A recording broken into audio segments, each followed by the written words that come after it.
सही लोन लेना एक इन्वेस्टमेंट होना चाहिए, ना कि शौक। अमीर आदमी अमीर बनने के लिए लोन लेते हैं और गरीब आदमी या मिडिल क्लास आदमी शौक पूरा करने के लिए लोन लेता है। ज्यादातर लोग एक दूसरे के दिखावे में आकर लोन लेते हैं, एक दूसरे के कंपटीशन में आकर लोन लेते हैं। सोचते हैं कि बगल वाले शर्मा जी ने एक नई कार ले आए तो हम क्यों कम है, हम उनसे महंगी वाली कार लेके आए, और लेके आते भी हैं लोन पे। लेकिन शर्मा जी की क्या सिचुएशन है और आपकी क्या सिचुएशन है, ये मैटर करता है। लेकिन वो नहीं, जब कार तो ले लिए, शान में शौक में कार ले लिए, फिर बाद में जब एक मोटी EMI देनी पड़ती है तो आपको जितने दिन तक लोन चलता है उतने दिन तक आपको परेशानी का सामना करना पड़ता है। उतने दिन तक आप इंतजार करते रहते हैं कि मंथली सैलरी कब आएगी। अगर दो चार दिन सैलरी ऊपर नीचे हो गई तो आपके तो सांस फूलने लगती है कि अरे EMI कैसे कटेगा, अरे लोन की EMI कैसे करेगा, कहीं डिफॉल्ट न हो जाए। इस तरीके से आपका ध्यान जाता है।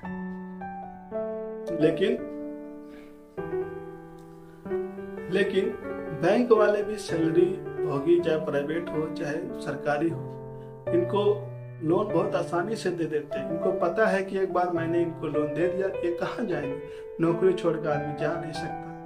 इसलिए सैलरी एम्प्लॉय को बहुत आसानी से लोन मिल जाता है। यहाँ तक कि कुछ बैंकों में ऐसा भी है कि प्रोसेसिंग फीस और फाइल चार्ज का भी पैसा नहीं लेते, वो भी आपके लिए फ्री है। 1-2% ये ब्याज में भी कमी दे देते हैं। लेकिन एक बार आपने लोन ले लिया फिर आप अपने दिन तक फंसे रहेंगे। एक बात तय, अगर आपकी EMI आपकी सैलरी से 50% के आसपास है, जो परिवार 50,000 की सैलरी में सरवाइव कर रहा है वो एकदम से 25,000 की सैलरी में कैसे सरवाइव करेगा। फिर एक कार के चक्कर में आप अपने पूरे परिवार की खुशियां, पूरे लाइफ स्टैंडर्ड ही खराब कर दे रहे हैं।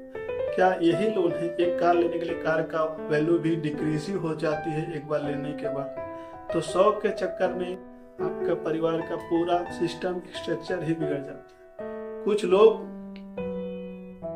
फ्लैट, घर और दुकान जैसी चीजें लेते हैं, वो भी लोन लेकर लेना सही है, लेकिन किस हद तक सही है? अगर आपका EMI आपके सैलरी की EMI से 25% नहीं 20% होना चाहिए। अगर आपकी EMI 20% जा रही तब ठीक है, इससे ज्यादा अगर किसी का 40 है 50 है तो आपके लिए मुश्किल है। लेकिन आप एक मोटी रकम लेकर प्लॉट या घर खरीद लेते हैं, इसमें आपका पूरा पैसा एक ही बार में ब्लॉक हो जाता है। अगर वहां से कुछ रेंटल इनकम आए तो वो लोन बहुत ही सुपर माना जाएगा, बहुत ही अच्छा माना जाएगा। अगर कोई आपने प्लॉट लिया, वहां से रेंटल इनकम आना शुरू होती है, मान लीजिए आपका 20,000 25,000 की EMI है, अगर 5,000 उस प्रॉपर्टी से हमको रेंटल इनकम आती है तो बहुत ही अच्छी बात है। फिर आपको सिर्फ 15,000 EMI देनी पड़ेगी। और जैसे ही 5-7 साल में वो लोन कट गया, जैसे वही लोन 5-7 साल में कट गया, फिर आप दूसरी प्रॉपर्टी लेंगे जिसमें रेंटल इनकम आनी चाहिए, तो आपका जो 20,000 की EMI होगी सिर्फ आपको 10,000 देनी पड़ेगी, और 10,000 आपको वो 5,000 के रेंटल इनकम से आएगी। इसी तरीके से आपने 3-4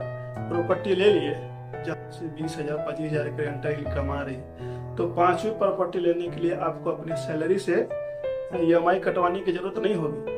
आपका लाइफ स्टैंडर्ड बहुत अच्छा हो जाएगा और 5वीं 6वीं कितनी भी प्रॉपर्टी लो आपको EMI कटाने की जरूरत नहीं पड़ेगी। और एक आपका कुछ दिनों में 20-30 साल में एक आपका ऐसा कॉर्पस, ऐसा इन्वेस्टमेंट हो जाएगा जो एक अचीवमेंट होगा, जो आपको और आपके परिवार के लिए बहुत ही सुखद स्थिति पैदा कर देगा। तो कोई भी लोन लीजिए या कहीं भी इन्वेस्टमेंट करिए, इस बारे में सोचना है कि हमें पूंजी बनानी है, तो पूंजी बनानी वो तो ठीक है, लेकिन उतने दिन तक हमारा लाइफ स्टाइल में कोई चेंज नहीं होना चाहिए। हमें मिनिमाइज करके नहीं जीना चाहिए।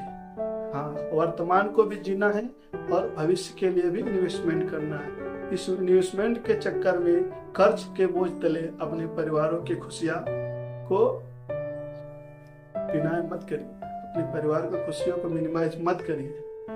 एक अच्छा इन्वेस्टमेंट लोन से होता है, लेकिन अच्छा इन्वेस्टमेंट तभी होगा जब आप आज के स्टैंडर्ड को मेंटेन करके आपने लोन लिया और समय पे चुका दिया। उम्मीद करता हूँ ये जानकारी बहुत अच्छी लगी होगी।